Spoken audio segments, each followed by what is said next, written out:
এই দুনিয়া অনেক বড় নিয়ামত, যদিও দুনিয়াটা তুচ্ছ। এই দুনিয়া তুচ্ছ, তবে কিসের জন্য তুচ্ছ? আখিরাতের তুলনায় তুচ্ছ।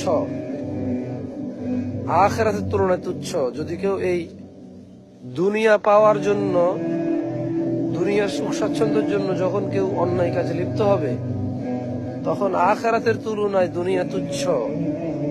হ্যাঁ, শুধু শুধু দুনিয়াকে একেবারে আলাফালা করে কথা বলা তো ঠিক না। দুনিয়া তুচ্ছ কম্পেয়ার যদি আখিরাতের সাথে হয়, মানে কেউ চিন্তা করলো আমি যে কোনো মূল্যে এখানে সুখী হব, তখন দুনিয়া তুচ্ছ। যে কোনো মূল্যে সুখী দুনিয়াতে হওয়ার চিন্তা করা যাবে না। ওটা আখিরাত, স্থায়ী এবং উত্তম সুখ।